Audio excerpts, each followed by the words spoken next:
성경 로마서 4장 말씀 보시면 되겠습니다. 우리가 작은 믿음, 그 다음에 큰 믿음을 우리가 말씀을 배우고 있고, 그 다음에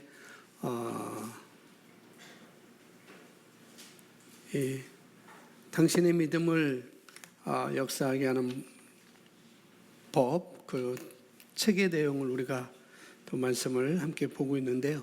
그 7장에 보면은 6장에는 작은 믿음, 큰 믿음을 이렇게 나누어져 있고, 또 7장에 보면은 이미 여러 번 보셨고 읽으셨겠지만은 약한 믿음과 또 강한 믿음으로 이렇게 분류를 해놨습니다. 이미 책을 보신 분들은 이미 보셔서 약한 믿음은 이런 것이다 라고 알 것이고, 강한 믿음은 이런 것이다 라고 또 알 수 있을 것이고, 또 설령 내가 읽었다 할지라도 다시 한번 내가 이 믿음의 말씀에 대한 것을 내 마음에 쌓는 시간이 되고 더 풍성히, 왜냐하면 큰 믿음은 정확한 정보를 아는 데 있어서 질과 양이라고 그랬잖아요. 그래서 오늘 양을 내가 더 많이 가질 수 있는 시간이구나 라고 여러분들이 굉장히 밝네요. 저기도 여러분들이 그렇게 가져가시면 되겠습니다. 그리고 책을 아직 나는 못 읽었습니다 라고 하는 분들은 오늘 말씀을 자세히 들으시면 되겠습니다.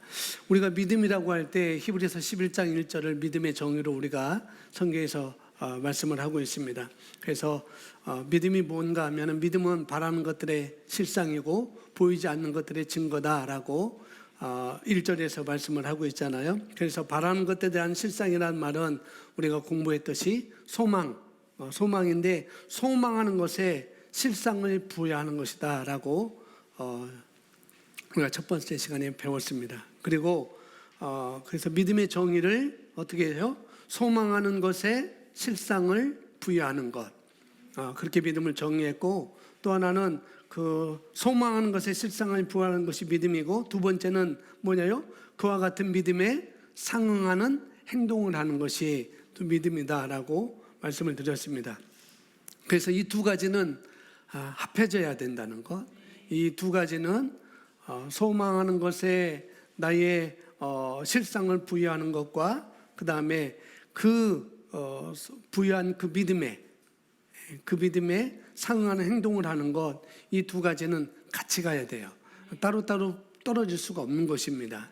그래서 믿음의 정의를 우리가 살펴보았고, 그래서 우리 적은 믿음이라고 할 때 적은 믿음이 뭐였어요? 보면은 말씀에 대한 정보가 불충분하다고 그랬죠.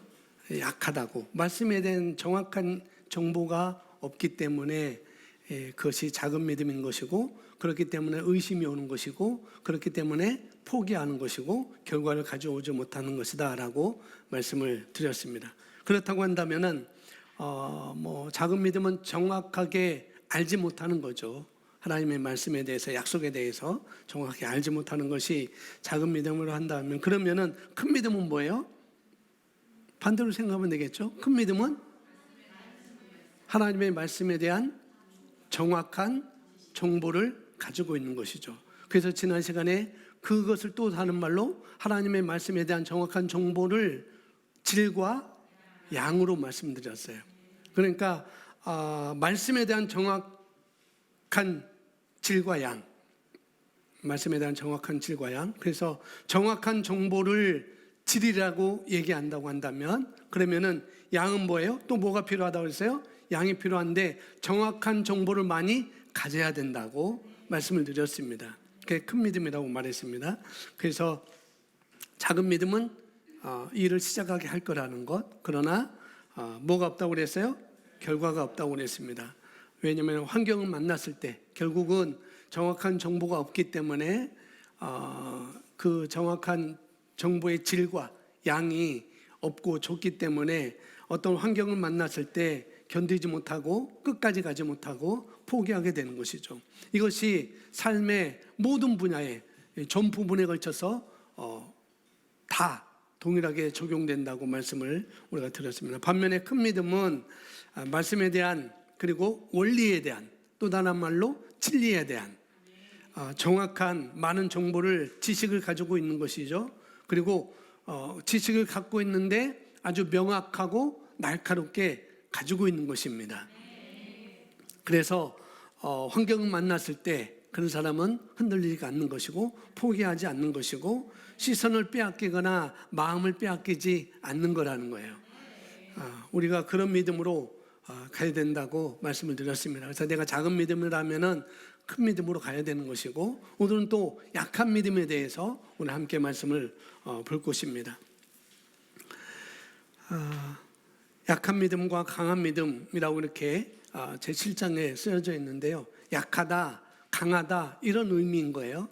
그런데 큰 믿음인데도 이상스럽게도 약할 수가 있어요. 큰 믿음인데 약할 수가 있다고요. 충분히 그럴 수 있습니다. 네, 정확한 질을 날카롭게 갖고 있지 않기 때문에 그런 것입니다. 또 하나는 작은 믿음은 강할 수가 없어요. 절대적으로. 하나가 있다면은 말씀을 계속 집어넣는 것이죠. 그렇게만이 가능합니다. 자, 그러면은 한번 로마서 4장 18절 말씀부터 22절 말씀까지인데, 제가 메시지 바이블로 읽어드릴 테니까 여러분 성경을 보시면 되겠습니다. 18절에 아무 희망이 없었음에도 불구하고 아브라함은 믿었습니다. 아브라함은 자신의 눈에 보이는 불가능한 것을 근거로 살지 않고 하나님께서 하시겠다고 말씀하신 약속을 근거로 살기로 결단한 것입니다. 불가능한 것을 근거로 살지 않고, 세상에 불가능한 게 굉장히 많잖아요. 근데 거기에 살지 않고 하나님의 약속을 근거로 살기로 자기가 결단했다라고 이렇게 말합니다. 그러므로 그는 허다한 민족의 조상이 되었습니다. 하나님께서 친히 그에게 말씀하셨습니다. 아브라함아, 너는 장차 큰 민족을 이룰 것이다. 그러면서 19절에 아브라함은 자신의 무력함에 집중하지 않았습니다. 그는 소망이 사라졌다, 100살이나 먹은 이 늙은 몸으로 어떻게 아이를 볼 수 있겠는가라고 말하지 않았습니다. 또 사라가 아기를 낳지 못한 수십 년을 헤아리며 체념하지도 않았습니다. 아브라함은 하나님의 약속의 주의를 서성거리며 조심스레 의심 어린 질문을 던지지도 않았습니다. 약속의 표현이 굉장히 재밌죠. 약속의 말씀의 주의를 서성거리지도 않고 조심스럽게 의심 어린 질문도 던지지 않고 그는 약속 안으로 성큼 뛰어들었습니다.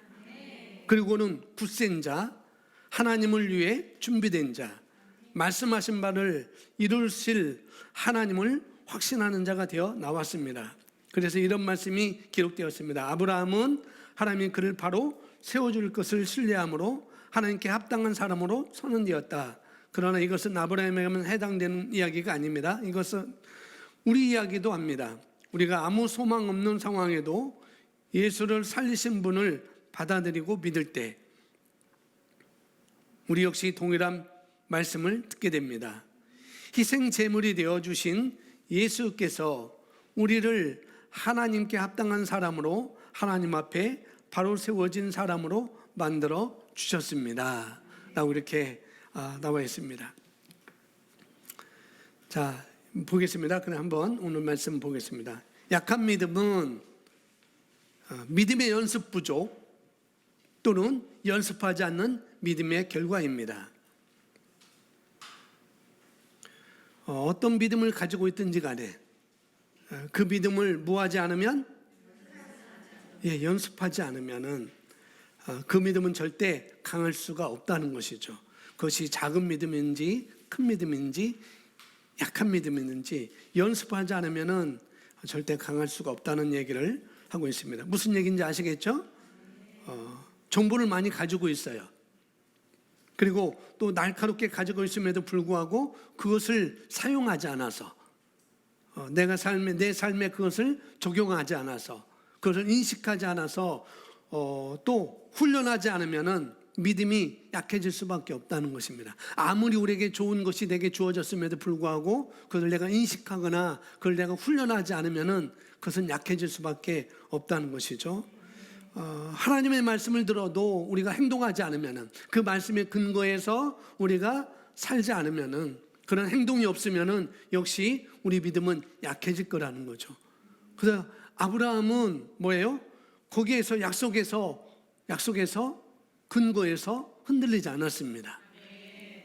의심하지도 않고 그것을 훈련하면서 나간 것이죠. 어떻게 훈련했는지는 나중에 중간에 제가 설명드리겠습니다.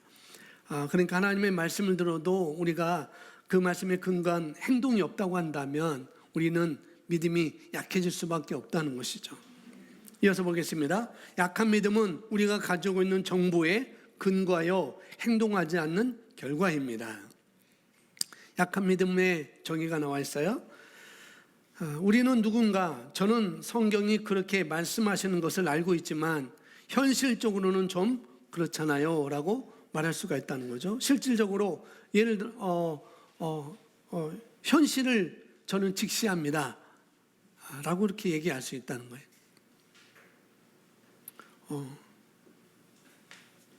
실제적으로 제가 좀 생각 좀 해봐야 되겠는데요. 그렇게 말할 수도 있고, 시대가 시대인 것만큼, 상황이 상황인 것만큼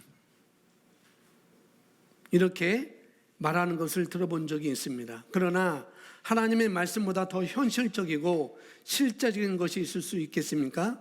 하나님의 말씀은 절대 실제입니다. 실제라고 하는 말은 진리라는 뜻이고 하나님의 말씀은 곧 진리입니다.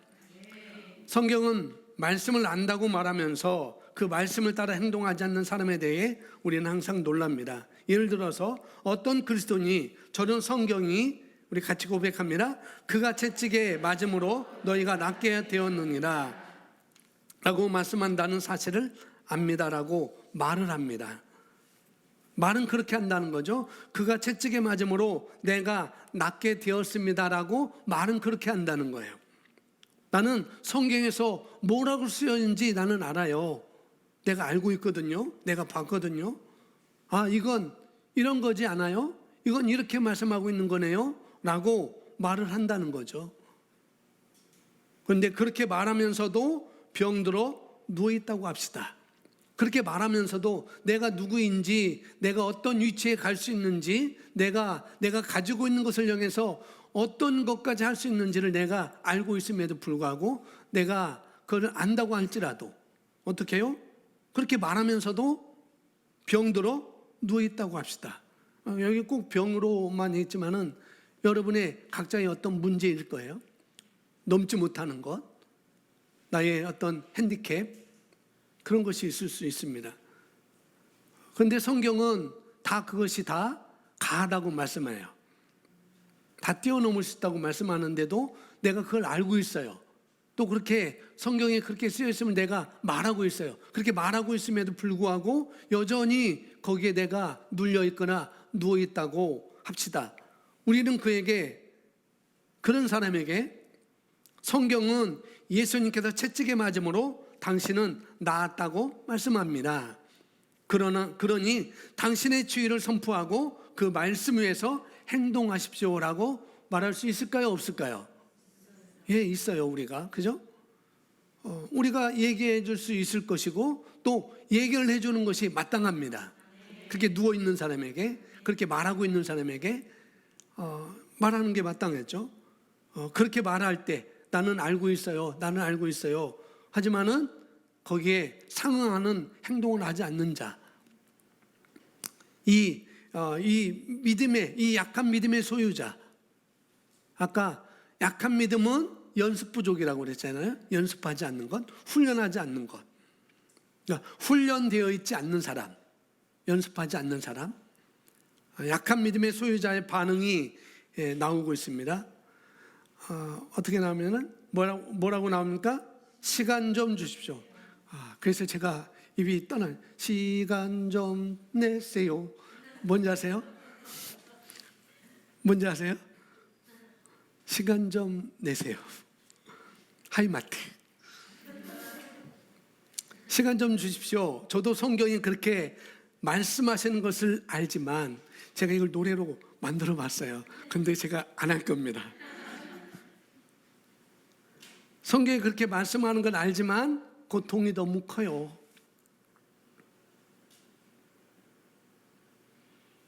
다른 말로 하면은 우리가 그렇게 말할 수 있고, 예수께서 채찍에 맞음으로 당신은 나았다고 말씀합니다.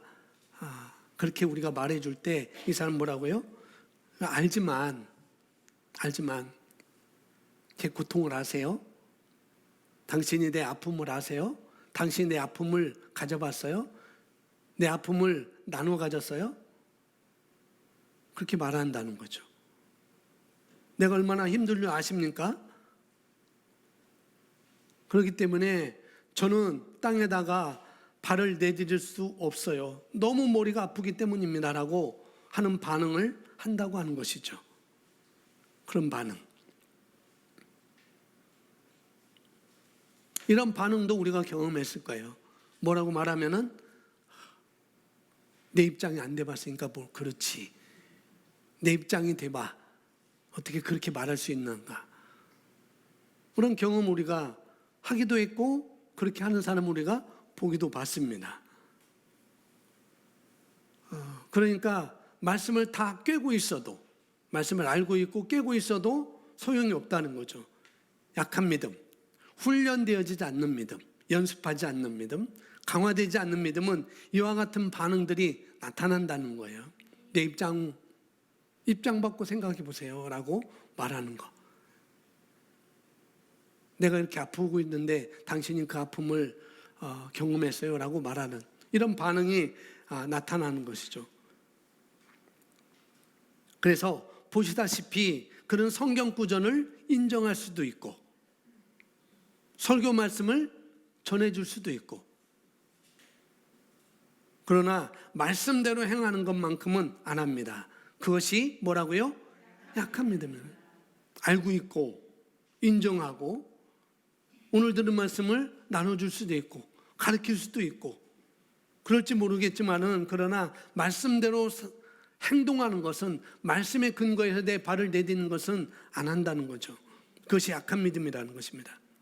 예, 말씀을 안다고 말하지만 말씀대로 행동하고 있지 않아요. 하나님의 말씀대로 행동하기보다는 고통을 생각하고 주변을 생각하고 상황을 생각하고 있습니다. 하나님의 말씀으로부터 온 정보를 가지고 있고 또 그것을 인용할 수도 있고 심지어 다른 사람에게 가르치고 나눠줄 수도 있을 거예요. 근데 그대로 행하지 않는 사람들이 있다는 거죠. 그런 사람이 약한 믿음의 소유자라고 말씀을 하고 있는 것입니다. 그러면 우리의 믿음은, 그런 사람의 약한 믿음은 약하게 될 것입니다. 그러니까 그와 같이 행동하는 사람은, 믿음을 훈련하지 않는 사람은 믿음이 약하게 된다고요. 믿음이 있음에도 불구하고 믿음이 약하게 된다는 것. 여러분이 풍선을 불잖아요. 풍선을 훅 불어서 딱 풍선을 불어놓고 놔두면은 2, 3일 지나면 어떻게 돼요? 예, 바람이 빠지잖아요. 그런 거. 믿음을 훈련하지 않는 사람은 어떻게 해요? 풍선에서 바람에 빠지는 것처럼 모르게 빠지는 것처럼 믿음이 약하게 된다는 거죠. 그래서 우리가 삶의 위기에 직면했을 때 우리 믿음은 역사하지 않을 것입니다. 왜요? 그렇게 해본 적도 없고 하려고 들지도 않기 때문에 그런 거라는 거예요. 우리의 약한 믿음은 우리를 비틀거리게 만들고 그 결과 두려움이 우리를 장악하여서 우리는 삶의 위기에 의해서 패배당할 것입니다. 그런 사람의 말은 이렇게 말하겠죠. 하나님이 내가 패배를, 여기서 우리는 삶의 위기에 의해서 패배당할 것입니다. 두려움이 장악되어서 그렇게 된 사람을, 그런 사람들이 이렇게 말할 거라는 거죠. 어떻게 말해요? 하나님이 왜 나에게만 이렇게 하시지? 하나님 왜 나에게만 이렇게 시험 들게 하시지? 왜 나에게만 이렇게 시험을 주시지? 라고 말하기 시작할 거라는 거죠.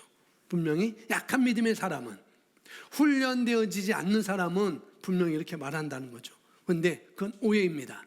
하나님이 시험을 주는 것도 아니고 하나님이 그렇게 하시는 것도 아니라는 거예요.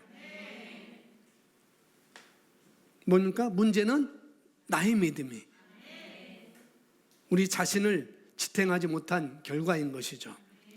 베드로가 처음에 자기 믿음을 지탱하지 않은 결과가 어떻게 했어요? 결국은 물에 빠진 것처럼 내가 나의 믿음을 끝까지 지탱하지 않기 때문에 그런 것이 우리에게 오는 것이죠. 내 자신의 믿음이 약하기 때문에 역사하지 않은 것입니다.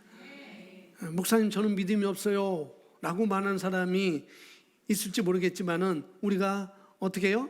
거듭난 그리스도인이라면은, 예수님을 영접한 사람이라고 한다고 하면은 우리에게는 일정 분량의 믿음을 가지고 있음을 우리가 알아야 되겠고, 그렇죠? 그렇게 있음을 우리가 알아야 됩니다. 그 다음에 그런데 그 믿음을 내가 가지고 있는데 그 믿음을 키우는 것도, 그 믿음을 강하게 하는 것도 누구의 몫이다? 예, 나의 몫인 거예요. 하나님께서 우리가 하나님께 책임을 돌릴 수가 없는 거예요. 하나님께 책임을 돌리는 것은 정말 어리석은 행동인 것입니다. 하나님께 책임을 돌리거나 또 어떻게 해요? 아니면은 상황에 책임을 돌리거나 내지는 또 남에게 책임을 돌리거나, 이건 어리석은 자들이 하는 뭐라고 할까요?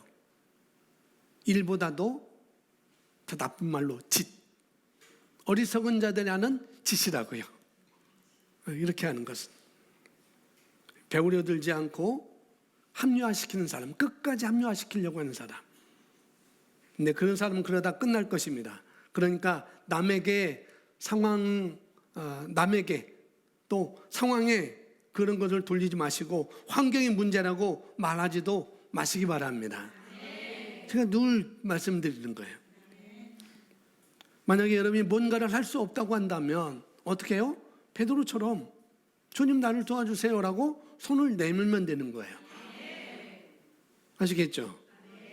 거기에 상응하는 내가 뭔가를 할 수 없어요라고 말한다면, 베드로는 지금 예수님께 손을 뻗쳐서 나를 도와주세요라고 말했지만은 우리는 뭐예요? 거기에 상응하는 말씀을 공부하는 것입니다. 예수님이 지금 당장 여기 안 계시니까 말씀을 우리에게 주셨으니까 거기에 상응하는 말씀을 내가 공부하고 또 공부하고 말씀을 따라 행동하시기를 바랍니다. 다시 말씀드리지만은 믿음은 연습해야지만이, 믿음은 훈련해야지만이 강해집니다. 아멘. 어떤 사람은 일을 하면 6개월을 못 견뎌요. 제가 인천에서 있을 때 제가 담당 한 청년이 그랬어요. 좋은 직장 가든지 뭐를 하든지 6개월을 못 견뎌요. 6개월. 직장에서. 어떤 사람이 그렇다고 한다면 그게 알바든 뭐든 뭐가 됐든지 간에 이런 사람을 어떻게 훈련시키면 좋을까요? 6개월밖에 못 견디는 사람. 휴가 주면 될까요? 아니면 더 쉬운 부서로 보내면 될까요? 아니면은 해병대 극기훈련? 거기로 보내면 될까요? 3박 4일? 아니죠. 절대 아닙니다. 그런데 갔다 와서 될 문제가 아니에요. 6개월밖에 못하는 사람에게는 어떻게 해요? 6개월이 됐을 때 그 다음 날도 할 수 있도록, 그 다음 날도 할 수 있도록 하루하루씩 연장해 나가는 그런 먼저 그런 정보가 그에게 주어져야 되죠.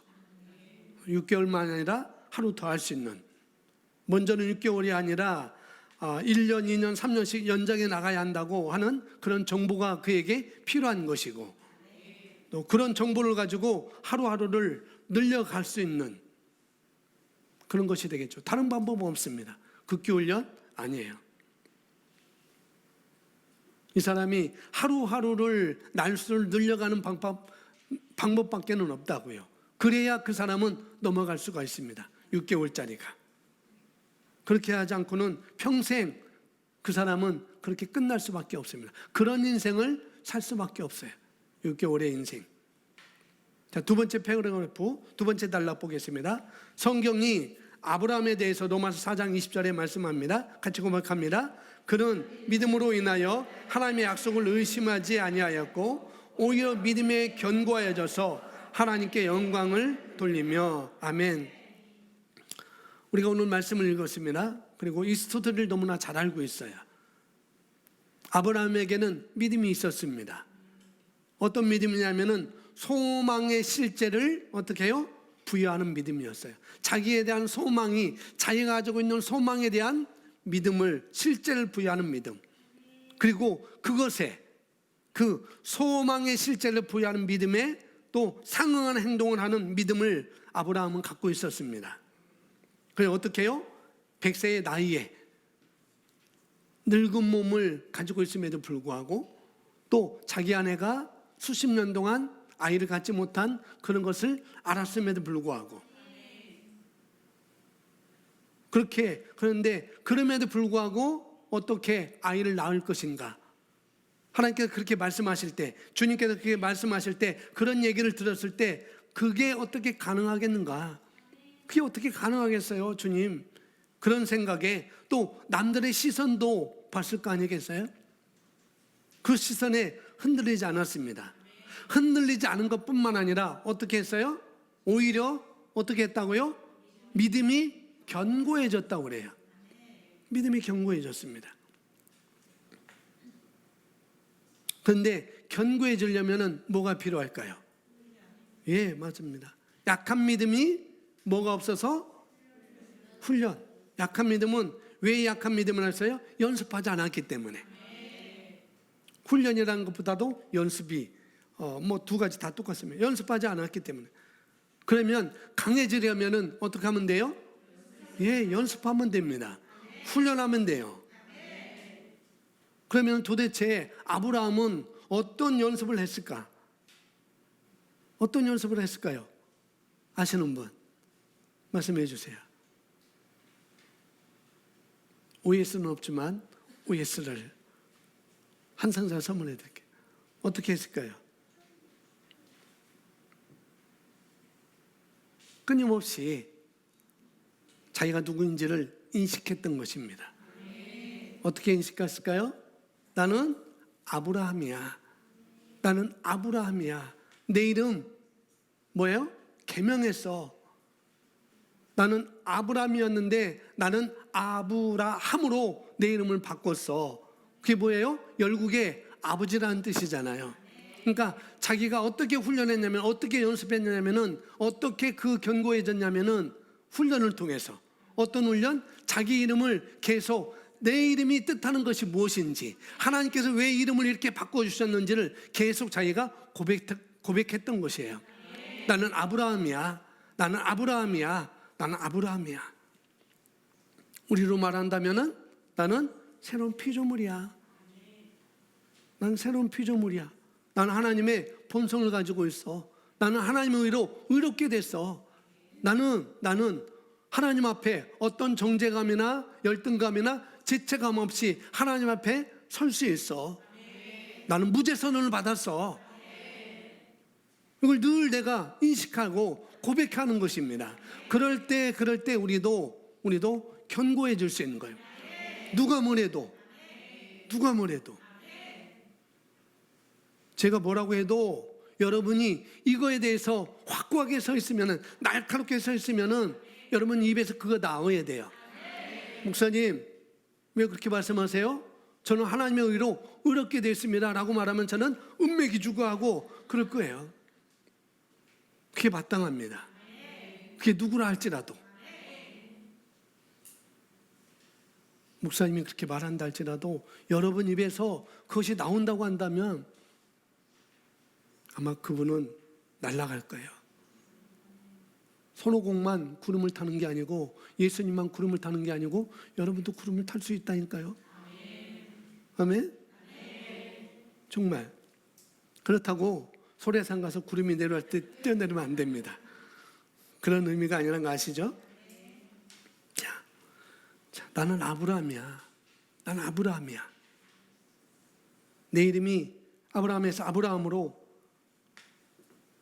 아마 아브라함도 자기 이름을 계속 묵상하면서 자기 이름을 계속 고백하면서 다녔을 것이고, 이제 사람들에게 말할 때 아브라함 할 때 아니야, 나는 아브라함이라고 불러줘 라고 계속 말했을 거예요. 분명히 자기가 이제는 열국의 아버지라고 하는 것을 계속 말하면서 자기도 훈련했을 거예요. 그렇기 때문에 흔들릴 필요가 없었던 것이죠.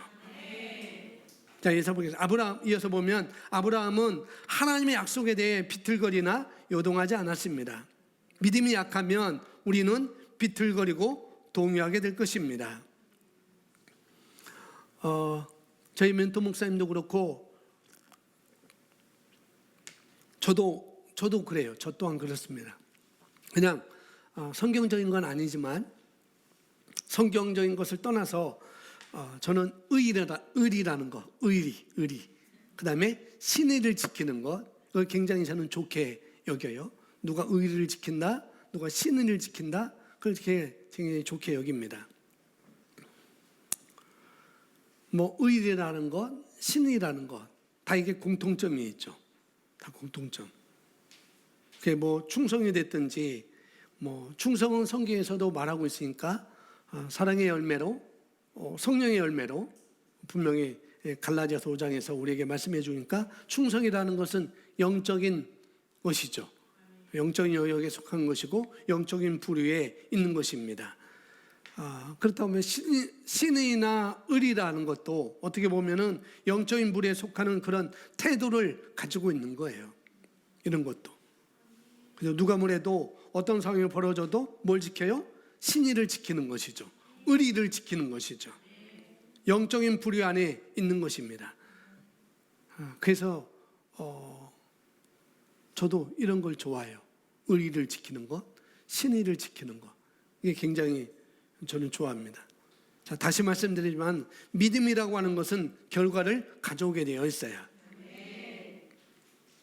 소망이라는 것, 그 소망 자체는 어떻게 해요? 결과를 가져올 수 없는 것이죠.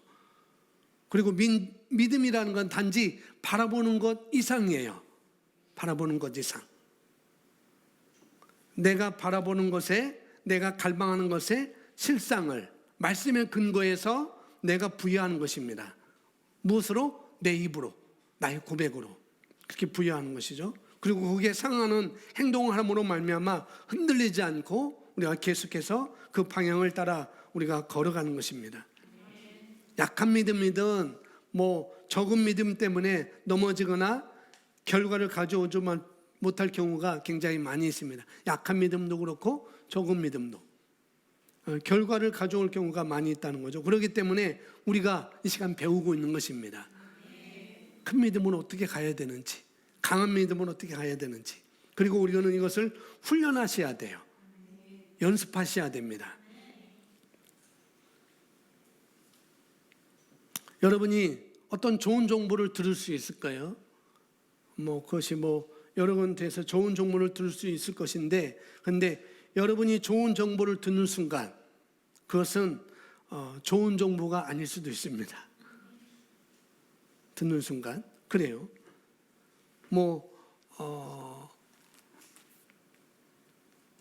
617 부동산 대책, 710 부동산 대책, 좋은 정보라고 우리가 생각할 수 있어요. 이 부자놈들, 다주택자들 잘 됐다. 너네들 다 그렇게 해라. 그런데 다주택자들만 지금 딱한 게 아니라는 걸 여러분 아셔야 돼요. 여러분이 집이 없는 사람은 지금 710 부동산 대책을 통해서 일단 집이 없는 사람은 집을 살 수도 없는 것이고 집을 또 팔 수도 없는 것이고 그런 것으로 이게 가고 있습니다. 그리고 아무리 좋은 정보로 할지라도 그것은 윗선에 다 해먹기 마련입니다. 다 해먹고 난 다음에 나중에 조금 눈에 띈 사람이 그걸 갖게 되는 것이죠. 이미 다주택자들은 꿈쩍도 않잖아요. 강남에 다주택을 갖고 꿈쩍도 않고 있고, 저기 조금 저 밑에 있는 그런 해당자만 어떻게 해요? 팔지도 않고 증여를 합니다. 누구에게? 자기 자식에게. 이미 그렇게 다 하고 있어요. 이미 다 하고 있어요. 그래서 좋은 정보는 다 유선에다 다 해먹고 끝내는 것이지 우리까지 오지 않아요. 그런 것이 반대가 오죠. 그것을 경제용어로 동학개미라고 합니다. 동학개미들한테는 흔들리기만 해요. 우리는 우리 앞까지 좋은 정보가 올 거라고 생각하지 마십시오. 세상은 그렇지 않습니다. 세상의 정보는 그렇지 않아요. 그렇다고 한다면 저와 여러분에게 최고의 정보라고 하는 것은 바로 하나님의 말씀인 것입니다. 아멘. 여기에 흔들리지 않는 하나님의 말씀, 우리에게 주신 말씀, 그거밖에 없습니다. 그런데 이 말씀은 누구에게나 열려있는 말씀이라는 것, 그게 감사한 것이죠. 이 말씀도 또 누구에게 이 말씀을 또 듣느냐, 이 말씀을 어떻게 정확하게 날카롭게 명확하게 따져가지고 전하느냐, 이 말씀을 또 왜곡해서 전하느냐, 거기에 따라 또 달라질 수가 있습니다. 뭐 땅이라는 것, 뭐 집이라는 것, 뭐 주식이라는 것, 그게 어떻게 좋은 정보가 여러분 귀에 들어올 거라고 생각하는지 모르겠지만은, 그런데 거기에 그런 것에 소망을 두고 많은 사람들이 일을 합니다. 뭐냐면은 오늘 믿음에 관한 말씀이잖아요. 믿음에 관한 말씀을 들을 때 근거가 뭐냐는 거죠. 근거가 지금 우리가 최소한 뭐예요? 말씀을 근거로 할 때 내가 정확하게 모르거나 훈련되어 있지 않으면 결과를 얻지 못한다고 하는 얘기를 지금 하고 있는 거예요. 아멘. 이어서 보겠습니다. 우리는 정보를 받았지만 그대로 행동하지 않습니다. 그것이 약한 믿음입니다. 자, 우리가 진리의 말씀을 알았지만, 이 의의 말씀을 알았지만, 이 새 피조물의 말씀을 받았지만 그 들은 것에 어떻게 하지 않아요? 행동하지 않는 거다. 행동하지 않는, 행하지 않는 믿음, 훈련되어 있지 않는 믿음, 이것이 약한 믿음입니다. 자, 그렇다면 약한 믿음에 대한 해결책은 무엇일까요? 이제 약한 믿음이 뭔지를 앞에 설명드렸고, 이제는 약한 믿음에 대한 해결책이 뭔지를 말씀하고 있어요. 약한 믿음에 대한 해결책은 무엇일까요? 이게 굉장히 중요하죠. 이 약한 믿음을 하는 핵심입니다. 해결책은 무엇입니까? 약한 믿음에 대한 해결책은 뭐라고요? 말씀에 따라 행동하는 것, 즉 우리 자신이 받았던 정보에 근거하여 행동하는 것입니다. 그럼 도대체 내가 말씀에 근거해서 행동하는 것이 어떤 것인지 이제 뒤에서 우리가 한번 볼 수가 있습니다. 자, 우리의 믿음이 크고 그 다음에 강해지기 원한다면, 나의 믿음이 크고 큰 믿음으로 가고 또 강한 믿음으로 가기 원한다면, 특별히 강해지기를 원한다면, 크는 거야. 큰 믿음은 어떻게 해요? 말씀을 많이 먹으면 된다고 그랬어요. 말씀을 많이 날카롭게 우리가 들으면 되는 것인데, 내가 가져가면 되는 것이고 내가 쌓는 것이면 되는데, 거기에다가 이제 강한 믿음으로 우리가 가야 되지 않겠어요? 큰 믿음과 강한 믿음으로. 자, 우리의 믿음이 크고 그 다음에 강해지기 원한다면 말씀을 행하기 시작하십시오. 자, 약한 믿음에 대한 해결책이 뭐예요? 말씀을 행하는 것입니다. 예를 들면 성경은 같이 고백합니다. 모든 일에 감사하라. 이것은 예수 그리스도 안에서 너희에 관한 하나님의 뜻이니라. 아멘. 모든 일에 감사하는 것.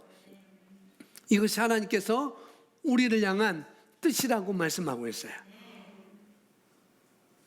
너희들을 향한 나의 뜻이 이거야. 그것 중에 하나가 뭐라고요? 모든 일에 감사하는 것. 그래서 개정성경에는 16절에 이렇게 우리가 말하면 항상 기뻐하라, 쉬지 말고 기도하라. 그 다음에 18절에 범사에 감사하라. 이는 그리스도 예수 안에서 너희를 향하신 하나님의 뜻이다라고 말씀하잖아요. 이 말 우리가 다 알죠. 그죠? 항상 기뻐하라, 쉬지 말고 기도하라, 범사에 감사하라. 이 말씀 우리가 다 아시잖아요. 그러면 이 말씀을 안다면 어떻게 된다고요? 모든 일에 감사하는 것입니다. 모든 일에 감사하는 것. 매일의 삶을 귀히 여기고 그날을 어떻게 해요? 기뻐하면서 감사하기를 우리가 선택하는 거예요. 그럴 때 하나님의 뜻을 우리가 이루는 것입니다. 그리고 반드시 행하셔야 돼요. 모든 일에 감사하는 거 어떻게 해요? 행해야 됩니다. 왜요? 하나님의 뜻이니까. 그래서 우리는 무엇을 해야 합니까? 우리의 삶에서 그 성경 구절을 실행하기 시작하는 것입니다. 다시 말해 모든 상황 가운데 모든 일에 어떻게 하라고요? 감사하는 거예요. 감사. 무슨 일이 일어나든지 그 상관없이 우리는 항상 하나님 감사합니다. 주님 감사합니다. 예수님 감사합니다 라고 말할 수 있도록 우리가 연습해야 된다고요. 그것이 말씀대로 행하는 것입니다. 제가 예전에도 말씀드렸죠. 제가 목회자 모임을 몇 군데 하고 있는데 제가 문화를 만들었어요. 뭘 만들었어요? 문화를. 제가 뭐 카톡이나 문자나 이렇게 보내면은 맨 끝에 뭐라고 쓰냐면 감사합니다 꼭 씁니다. 그전에는 그런 문화가 없었어요. 제가 오면은 저는 끝에다가 감사합니다를 써서 보냈어요. 내가 감사할 일이 아니고 도리어 상대방이 저에게 감사할 일인데도 불구하고 제가 답을 할 때는 늘 뭐하다고요? 감사하다고 써니까 이제 뭐 4-5 목사님들이 이제는 모두 다 그동안 그런 말 안 썼는데 이제는 모두 다 문자를 보거나 카톡을 하거나 뭐를 하거나 할 때는 다 감사합니다라고 그 문구를 쓰게 됐어요. 이런 문화를 만들어야 되는 것이죠. 습관적으로 그런 태도가 우리에게 유익이 되는 것이죠. 아멘. 자, 우리가 연습을 하면 할수록 믿음은 더욱 강해집니다. 그리고 우리의 믿음을 연습하는 유일한 방법은 뭐라고요? 말씀을 따라 행동하는 것입니다. 거기 우리의 믿음을 시작. 우리의 믿음을 연습하는 유일한 방법은 말씀을 따라 행하는 것입니다. 이 부분을 떨어져 있으니까 안 되겠네요. 뭐 나눠서 하라고 하니까. 그러니까 이 강한 믿음을 갖는 게 큰 돈을 우리가 헌금하거나 뭐 여러분의 몸을 불사르거나 그런 게 아니라서 너무나 감사하죠. 이 강한 믿음으로 갖는 것 얼마나 감사합니까? 내 몸을 불사르게 번제로 드리지 않아도 뭐만 하면 돼요? 연습하면 되는 거예요. 말씀을 따라 행하는 것을 연습하면 됩니다. 그죠? 그리고 손해볼 게 없어요. 말씀을 따라 행동하는 것, 그것은 우리에게 손해볼 일이 아니라는 거예요. 절대 손해보지 않습니다. 그래서 누가 만약에 여러분이 말씀을 따라 행하는 것에 어떻게 해요? 그것이 내가 말씀을 따라 지금 행하고 있는데 누가 옆에서 너무 과하다. 그러면은 그 사람은 뭐 해야 된다? 경계해야 된다. 내가 말씀을 진리를 내가 따라 행하고 있어요. 내가 진리를 지금 행동하고 있어요. 그런 나에게 너무 과하다라고 말하는 사람은 여러분 경계를 하셔야 됩니다. 아멘. 또 나는 해봤는데 안 되더라. 라고 말하는 사람도 더더욱 또 경계를 해야 돼요. 우리가 말씀을 따라 행동하면, 우리가 내가 말씀을 따라 그렇게 연습하고 도전하면 어떻게 해요? 우리는 강한 믿음을 소유할 수 있게 됩니다. 그리고 그 강한 믿음을 소유할 때 우리는 거칠 게 없는 것이거든요. 그래서 히브리서 13장에 이런 사람은, 믿음의 사람들을 쭉 다 얘기한 다음에 거의 13장 끄트머리, 11장인가요? 끄트머리에 이런 사람은 세상이 감당하지 못하느냐라 라고 말하고 있어요. 거칠 게 없는 것이죠. 그러니까 어떻게 해서든지 첫 번째는 우리가 그렇게 강한 믿음으로 가면은 거칠 게 없기 때문에, 그래서 어떻게 해서든지 여러분이 말씀을 듣는 것을 방해할 것입니다. 사단 마귀는 첫 번째가 그거예요. 말씀을 못 듣게 하겠죠. 지금 하고 있는 일 그 일이에요. 지금 말씀을 못 듣게 하고 믿음의 교제를 못하게 하고, 그게 사단이 하고 있는 일이거든요. 첫 번째는 말씀을 못 듣게 해요. 그리고 두 번째는 뭐냐면 들어도 희한한 말씀만 듣게끔 해요. 그런 자리를 유도합니다, 마귀 사단이. 그래서 교회에 대한 오해를 하게 되고 그렇게 되죠. 날카롭지도 않고 그냥 그냥 뭉뚱그려가지고 그냥 그런 말씀, 날카롭지도 않고 명확하지도 않고, 이게 뭐 반죽인지 된죽인지 이게 잣죽인지 모르게 그게 전하는 것.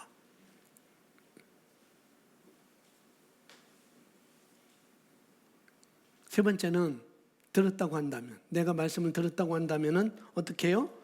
이제 계속 지식만 키우려고 해요.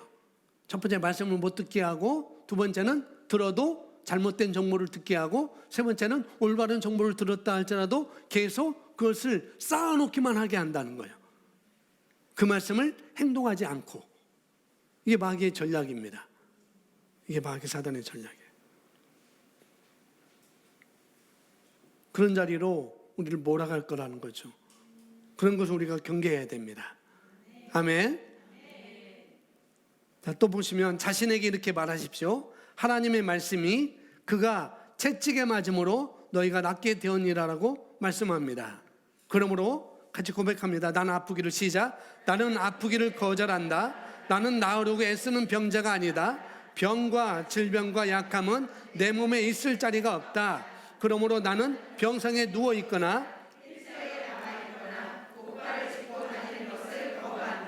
나는 주님으로 인해 이미 나은 자이다. 왜냐하면 말씀이 그렇게 말씀하기 때문이다. 아멘. 이것이 말씀대로 행동하는 것입니다.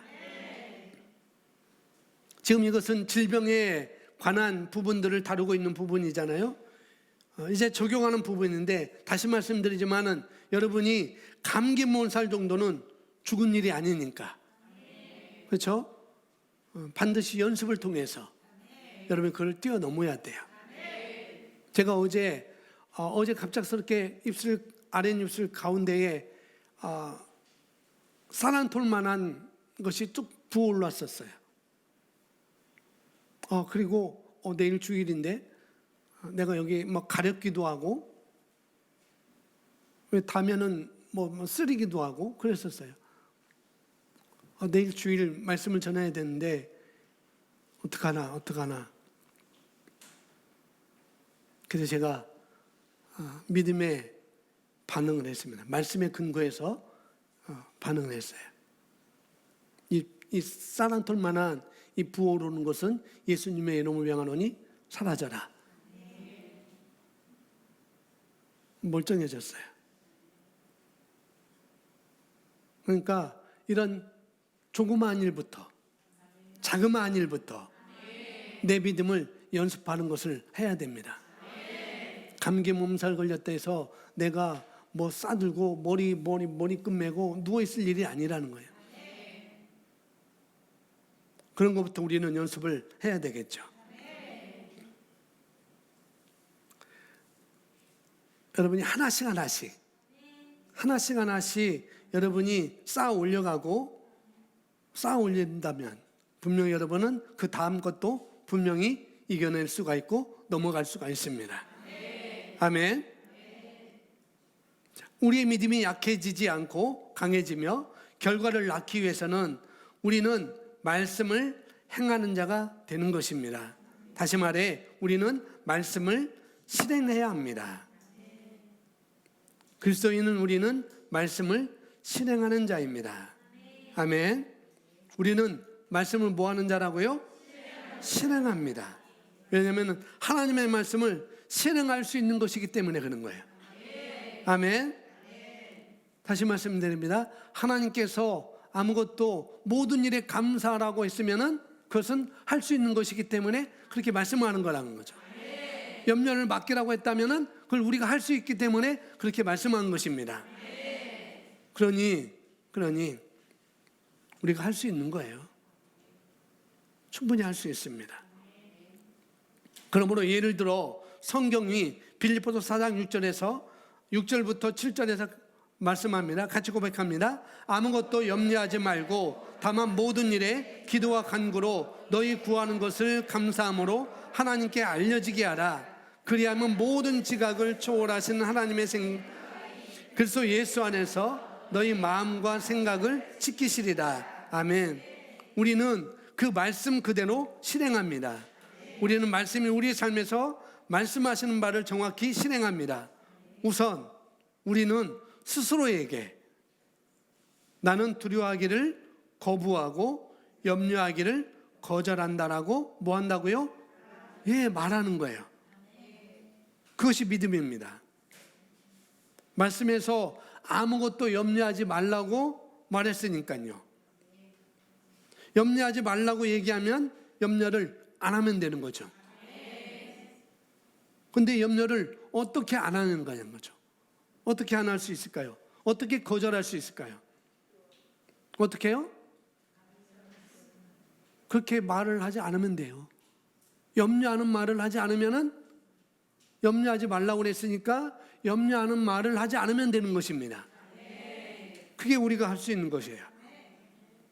말로 하는 거예요. 말로. 아무것도 염려하지 말라라고 말했으니까 나는 염려를 거절해요. 나는 염려를 갖지 않아요 라고 말하는 것입니다. 나는 이 상황에 대해서 나는 두려움을 거절해.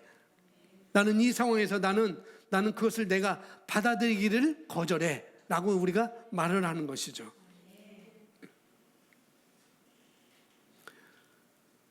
하나님 나라에서는 어떤 나라에서는? 하나님 나라에서는 환경의 문제가 아니에요. 우리는 이 땅에 살지만 하늘에 속한 자이고 우리는 시온에 속한 자입니다. 하나님 나라에 속한 자라는 거죠. 그래서 하나님 나라에 속한 자는 환경의 문제가 아니라고요. 아멘. 우리가 이런 좋은 환경을 가지고 있잖아요. 하나님에 속해 있고 흑암의 나라에서 사랑의 아들 나라로 우리가 옮겨졌고 시온에 살고 있고 우리는 천국 백성이고 왕 같은 제사장이고 거룩한 나라고 이런 좋은 환경을 우리가 가지고 있음에도 불구하고 내가 좋은 환경이 안에 있음에도 불구하고 그것을 우리가 못 누릴 수가 있다는 거죠. 이미 우리는 믿음을 가지고 있습니다. 일정 분량의 믿음을 우리가 다 가지고 있어요. 그 믿음을 가지고 세상에 살고 있지만 세상에 속하지 않고 시온에 살고 있습니다. 그런데도 불구하고 내 입에서 불평이 나오고 불신앙이 나오고 염려가 나오고 그런 문제의식으로 충만하다고 한다면 그것은 환경의 문제가 아니라고요. 절대로. 어떤 문제인가? 그 사람의 마음의 태도의 문제입니다. 그 사람의 믿음의 태도의 문제라는 거예요. 뭐의 문제라고요? 믿음의 태도. 내 믿음의 태도. 내 마음의 태도. 그 마음의 태도는 뭘로 만들어졌을까요, 그러면?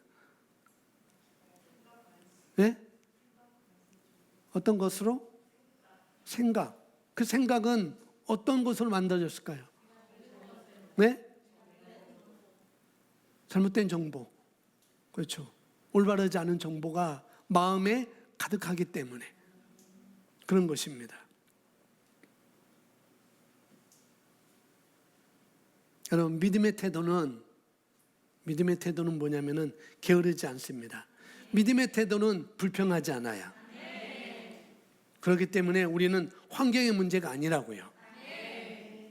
내가 세상을 바라보는 눈, 사람을 바라보는 눈, 여러분이 처해 있는 환경을 바라보는 눈을 우리가 똑바로 해야 돼요. 아멘. 자, 마지막으로 달려가고 있습니다. 그런 식으로 우리는 자신의 믿음을 연습하며 믿음의 근육을 키워가고 있습니다. 어떤 사람들은 그들의 육체적인 몸을 단련한 법을 압니다. 그들은 휴식적으로 운동을 하는 거죠. 몸을 다듬고 근육을 만들려고 헬스클럽에서 많은 시간을 보내기도 합니다. 달리기도 하고 또 조깅도 하고 역기를 들기도 하고 또 팔굽혀펴기도 하고, 그렇게 하면서 강하고 건강하고 아주 멋진 날렵한 신체를 만들려고 온 힘을 다 쏟고 있습니다. 그런데 이것이 내 영을 키우는데도 똑같이 적용된다는 거예요. 그게 그런 원리인 것이고 방식인 것이죠. 자, 마찬가지로 말씀을 행함으로써 믿음을 실행하지 않는다면 우리의 믿음은 많아 보이지만 약할 수도 있습니다. 우리는 말씀을 실행하는 자가 되어야 합니다. 한 예로 예수님께서는 마가복음 11장 24절에서 같이 고백합니다. 그러므로 너희에게 말하노니 너희가 기도할 때에 바라는 것은 무엇이나 받은 줄로 믿으라. 아멘.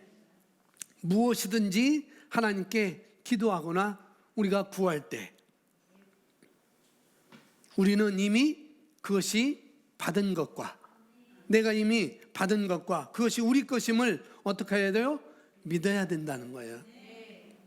이게 바로 실제를 부여하는 것입니다. 내 소망에다가 실제를 부여하는 것. 자, 우리는 이렇게 고백해야 합니다. 예수님, 감사합니다. 저는 구한 것을 받았습니다. 저는 새 직장을 받았음을 믿습니다. 그러므로 저는 새 직장이 있습니다. 하나님께 영광을 돌립니다. 이것이 말씀에 근거하여 행동하는 방법입니다. 그것이 말씀이 말하는 바입니다. 다시 말하지만은 여러분이 고백을 하고 있잖아요. 우리가 고백을 하는데 그 고백을 놓치지 않으면은, 내가 하고 있는 그 고백을 놓치지 않으면은, 베드로처럼 놓치지 않으면은, 아브라함처럼 내가 끝까지 내 믿음이 견고해져서 주위 사람들의 시선, 내 육체적인 그런 한계, 그런 것에 어떻게 해요? 놓치지 않으면은, 그 고백에, 약속에 근거한 그 고백에 놓치지 않으면은 어떻게 되면 반드시 여러분은 그 고백점에 다다들게 될 거예요. 내가 고백한 그 지점에 분명히 다다른다니까요. 반드시 그 자리에 갈 수 있어요. 고백을 놓치지 않는다면. 또 시기를 앞당겨 올 수도 있습니다. 어떤 사람은. 근데 그것은 얼마나 여러분이 날카로운지에 관계되어 있어요. 날카롭게 내가 모든 면에서 그걸 내가 적용하고 어떻게 하는지, 거기에 따라서 또 빨리 당겨올 수도 있습니다.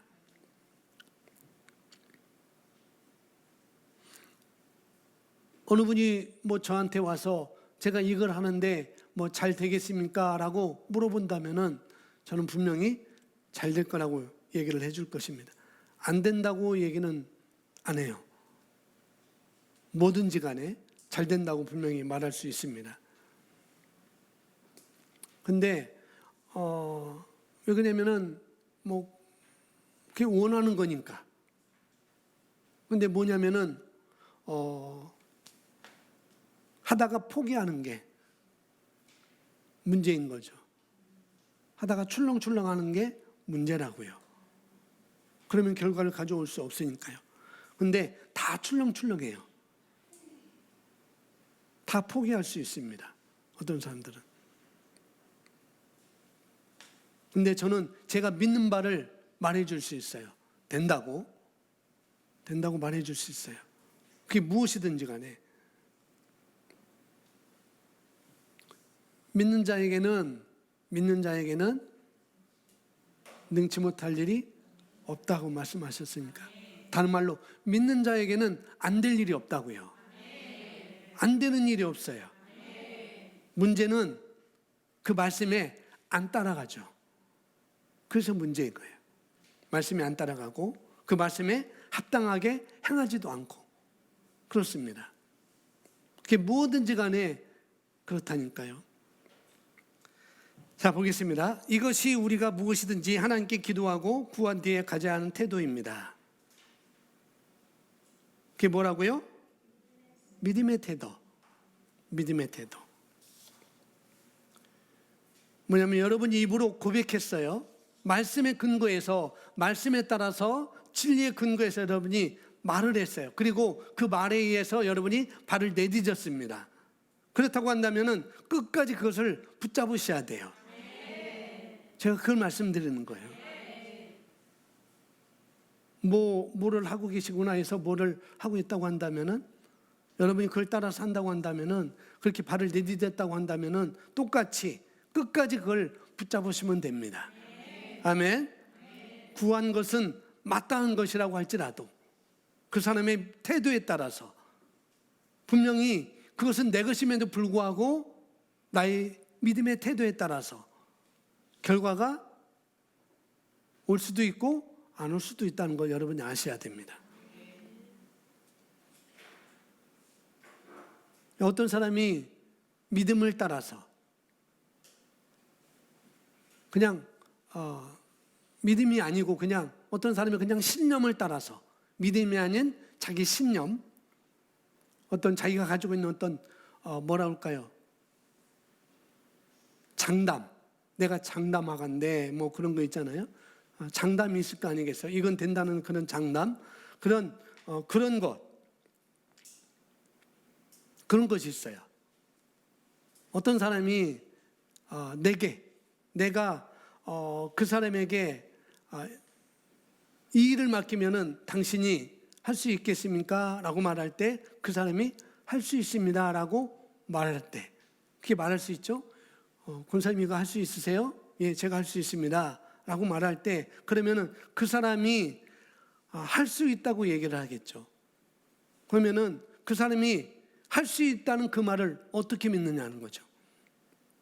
권사님이 제가 뭘 이렇게 할 수 있습니까 해서 예, 할 수 있습니다 라고 하셨어요. 그러면은 제가 그 말을 어떻게 믿느냐는 거죠. 어떻게 믿을까요? 어떻게 믿을 수 있을까요? 태도와 연관되어 있습니다. 태도예요, 태도. 어떤 태도? 어떤 태도? 예? 믿을 수 있는 태도. 그거 어떻게 믿느냐는 거죠. 어떻게 믿을 수 있을까요, 그 사람을? 그렇게 말한 사람을. 어떻게 믿을 수 있어요? 언행일치. 그렇죠, 언행일치. 그 언행일치를 다른 말로 어떻게? 네? 고백? 경험? 네, 경험이 될 수가 있죠. 어떤 경험? 어떤 경험? 믿음으로 살아가는 거. 그것이 뭐냐는 거죠. 네? 말씀에 입각해서 사는 것이 뭐냐는 거예요. 그게 뭘까요? 제가 말씀드릴게요. 태도라고 그랬잖아요. 그 사람이 할 수 있다고 말할 때 그 사람의 한 말을 어떻게 믿을 수 있냐는 거죠. 그것은 평소에 그 사람이 평상시 어떤 삶을 사는지를 보면 아는 거예요. 예를 들어서 물 떠오는 일을 맡겼어요. 이 물 떠오는 작은 일을. 그런데 이 물 떠오는 일을 1년 365일 한 번도 빼먹지 않고 해요. 그러면은 그 일로 인하여서 다른 것을 맡겼을 때 할 수 있다고 할 때 그 사람을 믿을 수가 있는 거죠. 그런데 물 떠오는 일을 시켰는데 한 달에 한 번씩만 해. 365일에. 그 사람에게 뭔가를 할 수 있느냐고 했을 때, 할 수 있다고 할 때 맡기겠어요? 힘들겠죠. 힘들 것입니다. 그런 것입니다. 평상시 그 사람의 살아온 양식을 보면 되는 거예요. 거기에 있습니다.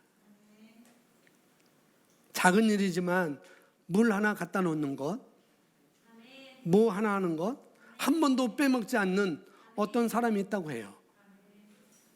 그 사람이 내가 다음 일을 맡길 수 있겠어요? 예, 저는 맡길 수 있어요. 분명히. 작은 일에 충성했으니 간 일이잖아요. 그게 뭐예요? 믿음의 태도라는 거예요. 성실함. 알바생인데 일을 맡겼어요. 일을 맡겼더니 어떻게 해요? 아주 성실하게 너무너무 잘하는 거예요. 그러면은 어떻게 해요? 너 주방으로 들어와. 그렇게 되는 거죠. 또 주방에 들어왔는데도 너무나 그 태도가 좋은 거죠. 성실하고 충성되게. 그럼 어떻게 해요? 너 주방에서 나와서 이제 카운터 봐라. 이 돈 주고받고 하는 거 이것만 해. 그것도 잘해요. 사장의 마음에 너무 싹들게 잘해요. 그럼 어떻게 해요? 네? 아니요. 그렇죠. 점장이에요. 너 이호 좀 해. 너 이호 좀 해. 충분히 그럴 수 있을 거 아니겠어요? 확장하는 거. 충분히 그럴 수 있을 거예요. 바로 믿음의 태도를 통해서 그렇습니다. 여러분 일단 믿음의 태도가 뭐냐면은 성실한 사람이 돼야 돼요. 믿음의 태도는 성실한 사람. 평소 어떤 태도를 갖고 살아가느냐. 그게 중요합니다. 여러분이 먼저는 성실한 사람이 되어야 될 것이고 또 그렇지 않은 사람도 여러분이 구분할 수 있어야 돼요. 그건 믿음의 태도를 통해서 알 수가 있습니다. 학생들도 마찬가지고 또 우리 자녀들도 아이들도 말이에요. 초등학생이나 할지라도 유치원 학생이나 할지라도 그 아이들의 태도, 내 아이의 태도 훈련시키지 않으면은 연습시키지 않으면은 그건 뻔합니다. 커서 뻔하게 돼 있어요. 왜? 그때부터 만들어지는 거거든요. 그래서 성실함이 기본입니다.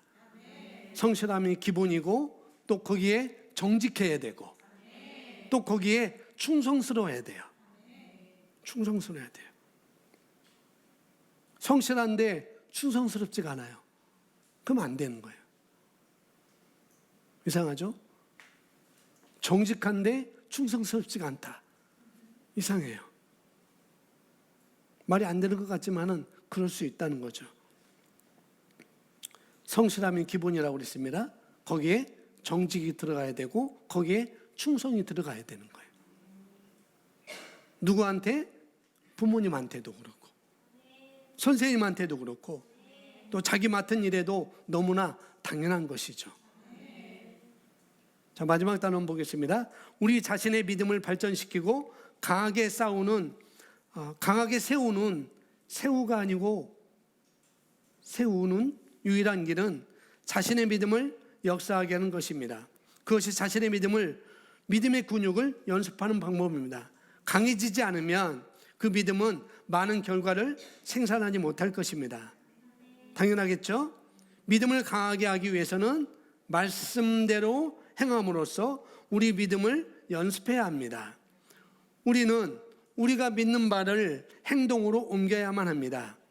하나님의 말씀대로 행동하기 시작하면서 자신의 실수를 발견할 수도 있겠지만 하나님께서는 우리가 실수하는 것을 허용하셨습니다. 이해가 되세요? 하나님께서는 나의 실수하는 것을 뭐 하셨다? 허용하셨다. 에이, 네가 수제자냐? 그것도 못 믿고 금세 그냥 빠져? 그래서 너 죽는 게 마땅해. 그러면서 손 안 잡아준 게 아니에요. 그냥 실수를 허용하셨어요, 예수님이. 하나님도 우리 실수 그냥 허용하신다고요. 그렇기 때문에 실수한 것, 한 번 떨어진 것, 한 번 미끄러진 것 괜찮습니다. 10번 미끄러진 것 괜찮아요. 괜찮습니다.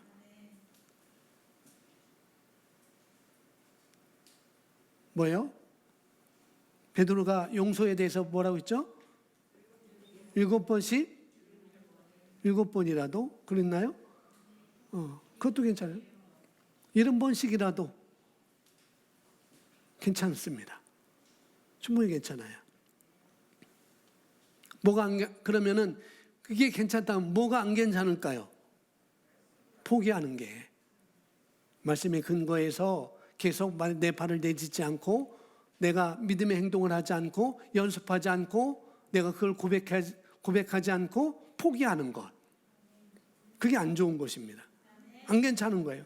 포기하고 낙심하는 것. 하나님께서 나의 실수를 허용하셨구나. 그리고 안심하고 의도적으로, 의식적으로 또 그렇게 가면 안 되는 거예요. 아시겠죠? 절대 그러면 안 됩니다. 자, 하나님은 우리가 배우고 있는 중임을 아십니다. 그러므로 하나님과 함께 하는 믿음의 여정에서 저지른 실수로 인해 낙담하거나 실망하지 마십시오. 계속해서 말씀대로 행하십시오. 우리가 가지고 있는 믿음이 크다고 할지라도 그것이 약한 믿음이라면 아무것도 할 수 없다는 사실을 아십시오. 우리의 큰 믿음에 역사하기 위해서는 그 믿음이 강해져야 합니다. 할렐루야. 아멘. 그래서 여러분이 믿음의 발걸음을 여러분이 내딛었다고 한다면 낙담하거나 포기하지 말고 도움을 받아서라도 다시 세가족 말씀, 양육방 말씀 다시 내가 스스로 먹어가면서 어떻게 해요? 끝까지 결과를 가져오는 것입니다. 아멘.